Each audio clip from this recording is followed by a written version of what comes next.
அனைவருக்கும் வணக்கம். முதல்ல நம்ம ஒரு காணொளி பார்க்கலாங்க. அந்த காணொளியில் ஒரு பெண் அணில் அவங்க வந்து பேட்டி கொடுத்துருக்காங்க ஒரு சேனலுக்கு. அந்த சேனல் என்ன சொல்கிறாங்கன்னா, நான் திமுக கொடுக்குற சலுகைகள், அவங்க கொண்டு வர திட்டங்கள் எதையுமே நான் அனுபவிக்க மாட்டேன் அப்படின்ற மாதிரிலாம் சொல்கிறாங்க. முதல்ல அவங்க என்ன சொல்கிறாங்கன்றதை பார்த்துருவோம் வாங்க. நான் வந்து மாச காசே 1000 ரூபாய் போடுவாங்க பார்த்தீங்களா, அதே நான் இன்ன வரைக்கும் வாங்கினது கிடையாது. அதில் நான் பெருமையாக சொல்லுவேன், டிஎம்கே ஆட்சியில் கொடுக்குற எந்த சலுகையுமே நான் பயன்படுத்திக்கிட்டது கிடையாது. எதனாலனா எனக்கு பிடிக்காது. நான் தான் சொல்கிறேனே, எனக்கு அரசியலே பிடிக்காது. தமிழக வெற்றி கழகம்னு எங்க அண்ணா தளபதி ஆட்சிக்கு வந்ததுனால தான் இந்த அரசியல் களத்துக்குள்ளேயே நான் இறங்கியிருக்கேன். இவங்க பேசுகிறாங்க இல்லையா, இதை பார்த்துக்கிட்டு இருக்கிறப்பவே பார்த்தீங்கன்னா இவங்களுக்கு நம்ம என்ன எக்ஸ்ப்ளனேஷன் கொடுக்கலாம்னு நினைக்கிறோமோ அதுவே மறந்து போயிடுது. அது வரமாட்டேங்குதுங்க. நமக்கு இதாகுதுங்க. இதுங்க சொல்கிறது நமக்கு தெரிய மாட்டேங்குதுங்க. பாருங்கள், டிஎம்கே கொடுக்குற இதெல்லாம் நான் வாங்க மாட்டேன், எனக்கு அரசியலே பிடிக்காது, விஜயனை வந்ததுனால தான் அரசியல் பிடிச்சிருக்கு அப்படின்றாங்க. அரசியலே பிடிக்காதா?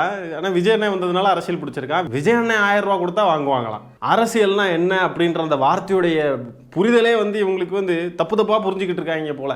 எங்கள் அண்ணன் படம் வந்தால் மட்டும் தான் நான் போவேன், மற்றவங்க படம்லாம் வந்தால் நான் போக மாட்டேன், எனக்கு அதெல்லாம் பிடிக்காது அப்படின்னு சொல்கிற மாதிரி இருக்குது. அந்த சினிமா உலகத்திலே வாழ்ந்தவங்களுக்கு நிஜ உலகமும் அப்படி தான் வந்து ஃபீல் ஆகும். அதே மாதிரி தான் பார்ப்பாங்க எல்லாத்தையுமே, அணுகிறதும் அப்படி தான் இருக்கும். ஒரு அரசு, அது எந்த அரசாக வேணா இருக்கட்டும், ஒன்றிய அரசு, மாநில அரசு, அது யார் ஆள்றாங்க எல்லாம் இருக்கட்டும், ஒரு நல்ல திட்டம் கொண்டு வராங்கன்னு சொன்னால் அது பொதுமக்களுக்கு தான், எல்லாருக்கும் தான், அது கட்சி வேறுபாடு இல்லாமல் எல்லாருக்குமே தான் அப்படின்ற அடிப்படை புரிதல் கூட இவங்களுக்கு இல்லை.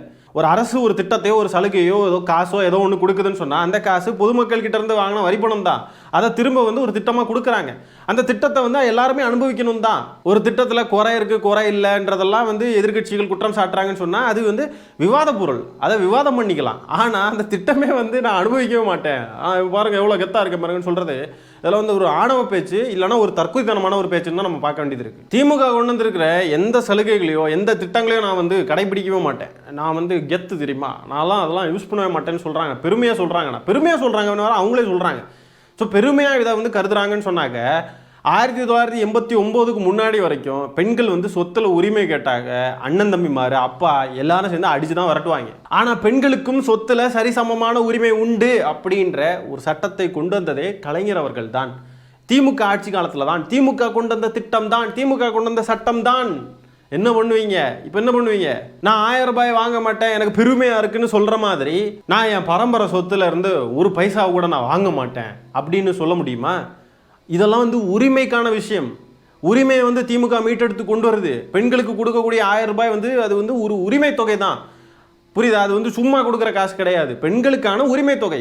பெண்களை வந்து அடக்கி ஒடுக்கி வச்சிருந்த காலம் தாண்டி பெண்களுக்கு சொத்துல சம பங்கு உரிமை, பெண்களுக்கு 1000 ரூபாய், பெண்களுக்கு கட்டணம் இல்லாமல் பேருந்து சேவை, இதெல்லாம் சும்மா கிடையாது. அவங்கள வந்து அப்லிஃப்ட் பண்ணுறதுக்கு கொடுக்கக்கூடிய விஷயங்கள். இதெல்லாம் எல்லாருமே அனுபவிக்கணுன்றதுக்காக தான் கொடுக்குறது. நீங்கள் வந்து ப்ரிவிலேஜாக இருப்பீங்க, உங்களுக்கு காசு இருக்கும், அதனால வந்துட்டு நீங்கள் கொஞ்சம் ஆணவத்தில் பேசுகிறீங்க. ஆணவமும் தற்குறித்தனமும் சேர்ந்த கலவையாக தான் இந்த பெண் பேசுகிறாங்கன்ற மாதிரி தான் நம்ம பார்க்க வேண்டியது இருக்குது. இந்த தாவேக்காரர் பார்த்தீங்கன்னா தொடர்ந்து இந்த 1000 ரூபாய் உரிமை தொகையையும் கட்டணமில்லா பேருந்து சேவையும் கடுமையாக விமர்சனம் பண்ணிக்கிட்டே வராங்க. விமர்சனம்ன்றதை விட கொச்சப்படுத்துகிறாங்க. விமர்சனம் பண்ணால் கூட நமக்கு பிரச்சனை இல்லை, அந்த திட்டத்தை இப்படி பண்ணியிருக்கலாம் அப்படி பண்ணியிருக்கலாம்னு ஒரு விமர்சனம் பண்ணாங்கன்னா கூட ஏற்றுக்கலாம். ஆனால் அதை வந்து கொச்சப்படுத்திக்கிட்டே இருக்காங்க. நாங்கள் வாங்குறதில்ல, நீங்களும் வாங்காதீங்க, ஓசி பஸ் வேண்டாம், 1000 ரூபாய் வேண்டாம், நீங்கள் ஓசியில் கொடுக்குறது வேண்டாம் அப்படின்னு சொல்லிட்டு அதை வந்து கொச்சப்படுத்திக்கிட்டே இருக்காங்க. இவங்களுடைய மனநிலை எல்லாமே இந்த சங்கிகளுடைய மனநிலை தான். எல்லாம் பார்த்தீங்கன்னா காசை வச்சுக்கிட்டு ப்ரிவிலேஜாக உட்காந்துருந்துக்கிட்டு அப்படியே எங்களுக்கு வேண்டாம் எங்களுக்கு வேண்டான்ட்டு அங்கே இவங்க தாவேக்காவை பின்பற்றக்கூடிய ஏழை எளிய சாதாரணமான மக்கள் பெண்கள் இருப்பாங்க, அவங்களையும் சேர்த்து இன்ஃப்ளூயன்ஸ் பண்ணுறது. நீங்களும் வாங்காதீங்கன்ட்டு காசு வாங்கக்கூடாதுன்றதுக்காக என் அம்மாவே அடிச்சேன்னு ஒருத்தர் சொல்கிறான், பெருமையாக வந்து சொல்லிட்டு போகிறான். 5000 ரூபாய் காசை வந்து என் அம்மா வாங்கினாங்க, கவர்மெண்ட் கொடுத்ததுன்னு சொல்லிட்டு என் அம்மாவை அடிச்சேன்றான் பெருமையாக. இப்படி இவனுங்க பேசி இவங்க எல்லாம் இப்படி பேசி இன்ஃப்ளூயன்ஸ் பண்ணி சாதாரண பசங்க பொண்ணுங்களை இப்படி இன்ஃப்ளூயன்ஸ் பண்ணிக்கிட்டு இருந்தா அவங்க எல்லாம் எப்படி உருப்படுவாங்க? நீங்க எல்லாம் நல்லா காசு வச்சிருப்பீங்க, முன்னேறி இருப்பீங்க, உங்களுக்கு ஒரு சப்போர்ட் வேண்டாம், உங்களை யாரும் கையை பிடிச்சி தூக்கி விட வேண்டாம். ஆனால் கையை பிடிச்சி தூக்கி விட்டாதான் நான் முன்னேற முடியும் அப்படின்ற ஒரு நிலையில இருக்கக்கூடிய ஒரு பையனையோ பொண்ணையோ நீங்க இன்ஃப்ளூயன்ஸ் பண்ணீங்கன்னா அவங்களுடைய எதிர்காலம் என்னவாகிறது? நீங்கள் திமிர் பிடிச்சி பேசிட்டு போயிருவீங்க, எங்களுக்கு அது வேண்டாம் இது வேண்டான்ட்டு. ஆகவே அணில் குஞ்சுகளை புரிஞ்சுக்கோங்க, ரசிகனாக இருங்க, தற்குறியாக இருக்காது. கவர்மெண்ட் கொண்டு வர திட்டங்கள் எல்லாம் உங்களுக்கு தான். இப்போ கூட இந்த கர்ப்பை வாய் புற்றுநோய் தடுப்பூசியை வந்து முதலமைச்சர் அவர்கள் அறிமுகப்படுத்தியிருக்காங்க. உங்கள் வீட்டில் 14 வயசுக்கு உட்பட்ட குழந்தைங்க, பெண் குழந்தைகள் இருந்தாங்கன்னு சொன்னால் அவங்களுக்கு தயவு செஞ்சு அந்த தடுப்பூசியை போய் போட்டுருங்க. பெரிய பெரிய பணக்காரங்களாக இருக்கட்டும், ஏழைகளாக இருக்கட்டும், சமூகத்தில் ஒடுக்கப்பட்டவங்களாக இருக்கட்டும், பெண்களாக இருக்கட்டும், மாற்றுத்திறனாளிகளாக இருக்கட்டும், இப்படி எல்லாருக்குமே பார்த்தீங்கன்னா கலைஞர் அவர்கள் கொண்டு வந்த திட்டங்கள்னால எல்லாருமே பயன்பெற்றிருக்காங்க. பயன்பெறலன்னு யாருமே சொல்ல முடியாது. கலைஞர் அவர்கள் மட்டும் இல்லை, நம்ம முதலமைச்சர் மு.க. ஸ்டாலின் அவர்களும் கொண்டு வந்திருக்கிற திட்டங்கள்னால எல்லாருமே பயன்பெற்றிருக்காங்க. இவங்க ஒட்டுமொத்தமாக திமுக கொண்டு வந்திருக்கிறதுன்னு சொன்னதுனால நான் கலைஞர் அவர்கள் சொன்னதை மெயினாக சொல்கிறேன். இந்த நிலையில் பார்த்தீங்கன்னா இந்த பெண்மணி எதுவுமே தெரியாமல் அவங்க பாட்டுக்கும் பேசிக்கிட்டு இருக்காங்க. திமுக என்னென்ன செஞ்சுருக்கு, கலைஞர் அவர்கள் என்ன செஞ்சுருக்காங்க, முதலமைச்சர் மு.க. ஸ்டாலின் அவர்கள் என்னெல்லாம் செஞ்சுருக்காங்கன்றது தெரியாமல் வெறும் 1000 ரூபா கட்டணமில்லா பேருந்து சேவை இது மட்டும்தான் இவங்களுக்கு தெரியும் போல இருக்குது. அதனால அதை பற்றி மட்டும் பேசிக்கிட்டு இருக்காங்க. ஆனால் வரலாறு தெரியல, அரசியல். அதான் சொல்கிறாங்க இல்லையா, அரசியல் எனக்கு பிடிக்காதுன்னு சொல்கிறாங்கன்னா அரசியலே தெரியாது. இது வரைக்கும் யார் யார் என்னென்ன கொண்டு வந்திருக்காங்க, நம்ம என்னெல்லாம் அனுபவிக்கிறோன்றதே தெரியாது. எல்லாத்தையும் அனுபவிச்சிருப்பாங்க, எல்லாத்துலேயும் பயன்பட்டுருப்பாங்க. திமுக கொண்டு வந்திருக்கிற திட்டங்களையோ சலுகைகளையோ அனுபவிக்காமல் தமிழ்நாட்டில் ஒரு நபர் கூட இருக்க முடியாது. தெரிஞ்சோ தெரியாமலோ அனுபவிச்சுக்கிட்டு தான் இருப்போம் நம்ம எல்லாருமே. ஒரு நடிகனை பார்த்ததும் என்ன ஏதுன்னு தெரியாமல், இல்லைனா திமுக செஞ்சதெல்லாம் மறந்துக்கிட்டு அவங்க பின்னாடி ஓடக்கூடிய இவர்களை நாம் என்னவென்று சொல்வது? அப்படி நீங்கள் வந்து ரொம்ப ரோசம் உள்ளவங்க, திமுக எனக்கு பிடிக்காது, திமுக கொண்டு வரக்கூடிய சலுகைகளை, திமுக கொண்டு வரக்கூடிய திட்டங்களை எதையுமே நான் அனுபவிக்க மாட்டேன், எனக்கு பிடிக்காது அப்படின்னு சொல்றீங்கன்னா உங்கள் பரம்பரை சொத்துல இருந்து ஒத்த பைசா கூட நான் வாங்க மாட்டேன் அப்படின்னு நீங்க சொல்லுங்க பார்ப்போம். நீங்க அப்படி சொல்லிட்டீங்கன்னா நீங்க உண்மையான விஜய் தொண்டர், உண்மையான விஜய்க்கான பற்று கொண்டவர்னு நம்ம வந்து எடுத்துக்கலாம். முடியாதுல்ல, அப்புறம் என்னத்துக்கு? அது தெரியாது அவங்களுக்கு. இதெல்லாம் நம்ம தான் இங்கே பேசிக்கிறோம், அவங்களுக்கு இதெல்லாம் தெரியாது, விட்டுருங்க. அடுத்ததா தாவேக்காவில் இருக்கக்கூடிய முன்னாள் ஐஆர்எஸ் அதிகாரியா இவர் படித்து தான் ஐஆர்எஸ் ஆடாரான்னு நம்ம பல தடவை கேள்வி கேட்டிருக்கோம். ஏன்னா அந்தளவுக்கு செயல்படுறாரு, அவர் பேசுகிறாரு. அவர் கேட்டிருக்காரு, தமிழ்நாடு பொருளாதாரத்தில் முதல் இடத்துல இருக்குன்னு சொல்கிறீங்க, தமிழ்நாடு பொருளாதாரத்தில் நல்லா இருக்குன்னு சொன்னாக்க எதுக்காக பல லட்சம் கோடி ரூபாய் கடன் வாங்கியிருக்கீங்கன்னு சொல்லிட்டு அருண்ராஜ் வந்து கிடுக்குப்பிடி கேள்வி கேட்டிருக்காரு. இதுக்கு பல தடவை பல பேர் விளக்கம் கொடுத்தாச்சு. இருந்தாலும் இந்த காணொலியில் மீண்டும் அதை பற்றி பேசுவோம். முதல்ல இந்த விவகாரத்தை பற்றி பேசுறதுக்கு முன்னாடியே அருண்ராஜ் அவர்கள்கிட்ட எனக்கு ஒரு கேள்வி. தமிழ்நாட்டோட இடைக்கால பட்ஜெட்டை பற்றி நீங்கள் வந்து கருத்து சொல்கிறீங்கன்னா ஒன்றிய அரசு கொண்டு வந்திருக்கிற பட்ஜெட்டை பற்றி ஏன் நீங்கள் கருத்து சொல்லலை? எதுக்காக? அதை பற்றி பேசுகிற, இதை பற்றி ஏன் பேசுகிறீங்க? தமிழ்நாட்டுக்கு ஒத்த ரூபா கூட வாங்காமல் முட்டையை கொடுத்து ஒரு ஓட்ட போட்ட வடையை கொடுத்துருக்காங்க. அதை பற்றி நீங்கள் ஏன் பேசலை? அதை பற்றி பேசாத நீங்கள் தமிழ்நாட்டோடைய பட்ஜெட்டை பற்றி பேசுகிறதுக்கு உங்களுக்கு என்ன தகுதி இருக்குது? முதல்ல பொருளாதாரம்னா என்னன்னாவது தெரியுமா? பொருளாதாரம்னா என்னன்னு தெரியுமா? டென்ஷன் ஆகுது நமக்கு வந்து. சரி வாங்க பேசுவோம். இப்போ அடிப்படையில் நம்ம கடன்றது எதுக்கு வாங்குவோம்? தான் தோன்றித்தனமாக கடன் வாங்குறத பற்றி விட்டுருங்க. ஆனால் நமக்கு ஒரு வருமானம் இருக்கும். ஃபார் எக்ஸாம்பிள், நம்மளுடைய ஏர்னிங் பொட்டன்ஷியல் அப்படின்றது ஒன்று பார்ப்போம். நம்ம வந்து கரெக்டாக ஒரு சம்பளத்தை வைக்க வேண்டாம். சம்பளம்னு வச்சோம்னா கன்ஃபியூஸ் ஆகும். ஒரு ஏர்னிங் பொட்டன்ஷியல், நம்ம வந்து இப்போ ஒரு பிஸ்னஸ் பண்ணுறோன்னு வச்சுக்கோங்களேன். அந்த பிஸ்னஸில் ஒரு 1 லட்சத்துலேருந்து ஒரு 1.5 லட்சம் ரூபாய்க்குள்ள வந்து நமக்கு மாதம் வருமானம் வருதுன்னு வச்சுப்போம். நமக்கு நல்ல ஷேராக தெரியும், நம்மக்கிட்ட இவ்வளோ பேர் வேலை பார்க்குறாங்க, நம்மக்கிட்ட இந்த எக்யூப்மெண்ட்ஸ் இருக்குது, நம்ம இவ்வளோ ரூபா சம்பாதிக்கிறதுக்கு திராணி உள்ள ஒரு நபர்ன்றது நமக்கு நல்லா தெரியும். ஆகவே நம்ம விருப்பப்பட்ட ஒரு தொகையில் நம்ம வந்து கடன் வாங்குவோம் இல்லையா? நம்ம வந்து ஒரு 1 லட்சத்துக்கு வாங்கலாம், 50,000 ரூபாய்க்கு வாங்கலாம், 2 லட்சத்துக்கு வாங்கலாம், 3 லட்சத்துக்கு வாங்கலாம், எவ்வளோக்கு வேணால் வாங்குவோம். ஏன்னா நமக்கு தெரியும் நம்ம வந்து எவ்வளோ நம்ம பே பண்ணுறதுக்கு கேப்பபிள் ஆஃப் அப்படின்றது நமக்கு தெரியும். அதே மாதிரி தான் தமிழ்நாடுன்ற இந்த ஸ்டேட்டு பொருளாதாரத்தில் நம்ம எந்த அளவில் இருக்கோன்றதுக்கும் நம்ம எவ்வளோ கடன் வாங்குறோன்றதுக்கும் சம்மந்தமே கிடையாது. நம்ம திருப்பி அந்த காசை கெட்டுறதுக்கு தகுதி உள்ளவர்களா, நம்ம கிட்ட அவ்வளோ இண்டஸ்ட்ரீஸ் இருக்கா, நம்ம கிட்ட அந்த கட்டமைப்பு இருக்கா, நம்ம கிட்ட அதுக்கேற்ற திராணி இருக்கா அப்படின்றது தான் இங்கே முக்கியம். சும்மா வந்து தமிழ்நாட்டுக்கு கடன் அப்படின்னு சொல்கிறதுல ஒரு இதுவே கிடையாது. முதல்ல அடிப்படையாக இருக்கக்கூடிய விஷயங்களை நல்லா புரிஞ்சுக்கணும், இது தெளிவாக புரிஞ்சுக்கணும். இது கூட தெரியாமல் எப்படி தான் ஐஆர்எஸ் அதிகாரியாக இருக்கீங்க? உங்களுடைய முதலாளியான பாஜக வாங்கியிருக்கிற கடனை பற்றி நீங்கள் ஏன் பேச மாட்டேங்கிறீங்க?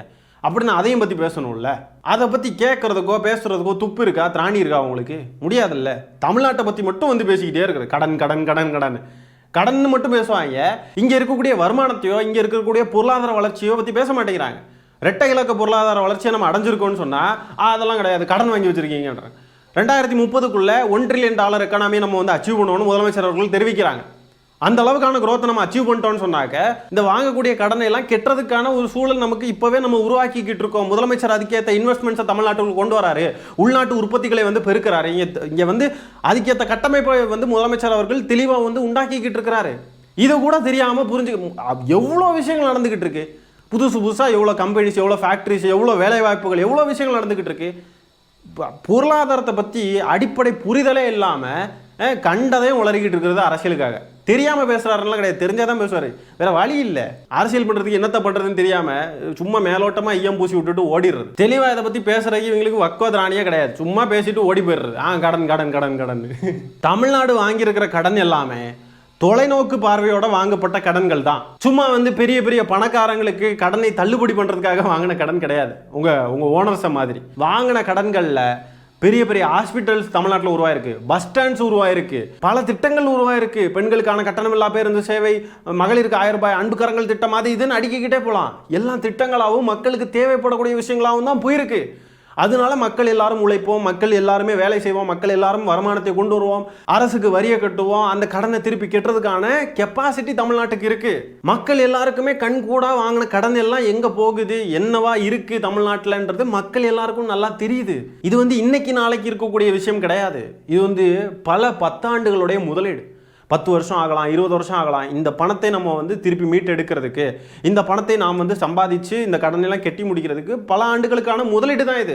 ஒரு பிஸ்னஸ் நம்ம பண்ணுறோம்னு சொன்னாக்க, அந்த தொழிலில் ஒரு 50 லட்ச ரூபா போடுறோம்னு சொன்னால் அந்த 50 லட்ச ரூபாயை போட்ட ஒரே மாதத்தில் எடுத்துட முடியுமா? முடியாது இல்லையா? அதுக்குன்னு ஒரு நேரம் ஆகும் இல்லையா? 2 வருஷம் 3 வருஷம் வாட்டவர், அது டைம் எடுக்கும் இல்லையா? அதே மாதிரி தான் இதுவுமே. இந்த அடிப்படை புரிதல் முதல்ல எல்லார்கிட்டையும் இருக்கணும். தமிழ்நாட்டுடைய வளர்ச்சி கடன் செலவை விட அதிகமாக தான் இருக்கு. அதனால நம்ம வாங்கியிருக்கிற கடன் அளவுன்றது நல்ல நிலையில தான் இருக்கு. அதனால எந்த பிரச்சனையுமே கிடையாது. இந்த பொருளாதாரம் பற்றி பேசணும்னா இன்னும் டீப்பாக கூட பேசலாம். ஆனால் அடிப்படையாக புரிஞ்சிக்க வேண்டிய விவகாரம் இவ்வளோதான். இது கூட தெரியாம தான் தாவேக்கான்ற அரசியல் கட்சி இயங்கிக்கிட்டு இருக்கு.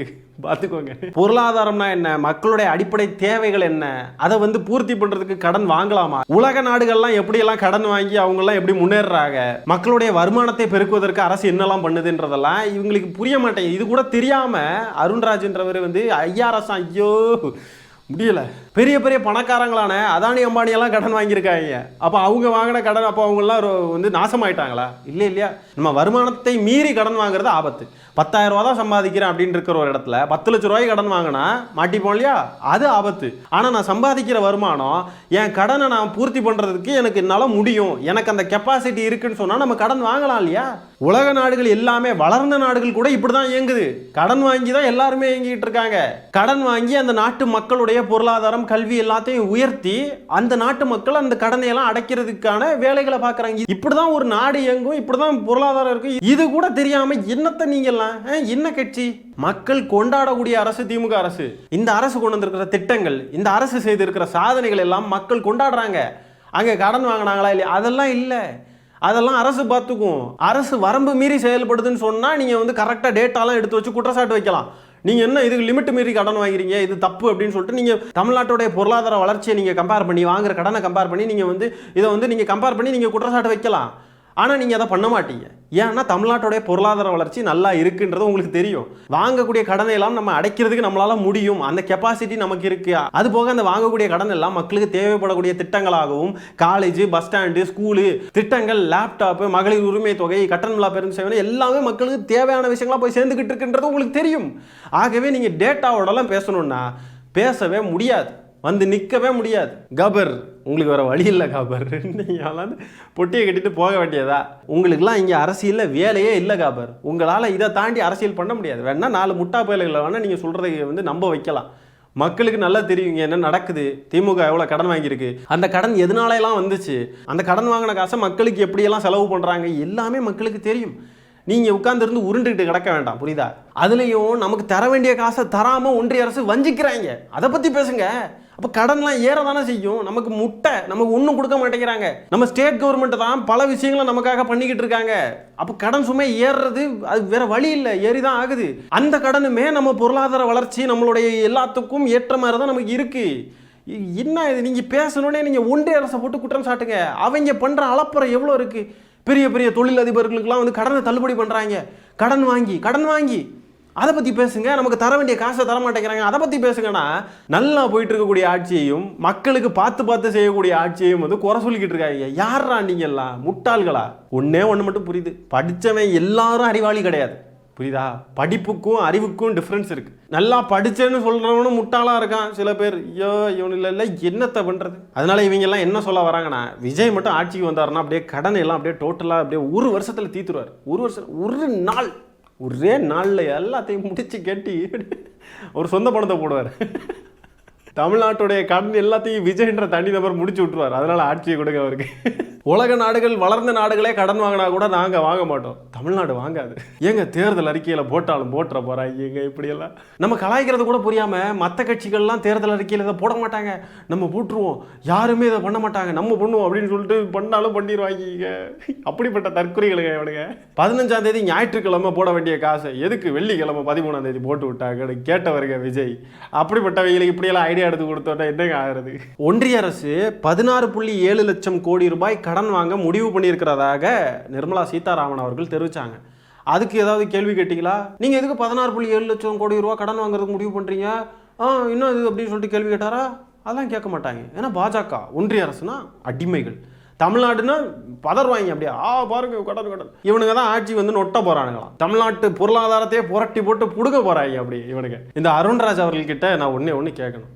உங்களை நீங்கள் தாவேக்காவுக்கும் விஜய் அவர்களுக்கும் எவ்வளோ ரூபாய்க்கு அடமானம் வச்சிங்க, இல்லை எவ்வளோ ரூபாய்க்கு உங்களை வித்துட்டீங்க, அதை சொல்லுங்கள். அது தெரிஞ்சுக்கணும். இந்த பொருளாதாரத்தை நாங்கள் தெரிஞ்சுக்கணும். அட்லீஸ்ட் இதையாவது சொல்லுங்கள். சரி மக்களே, இந்த காணொலியில் நம்ம பேசியிருக்கிற விஷயங்களை பற்றி நீங்கள் என்ன நினைக்கிறீங்கன்றத கமெண்ட்ஸில் பதிவு பண்ணுங்கள்.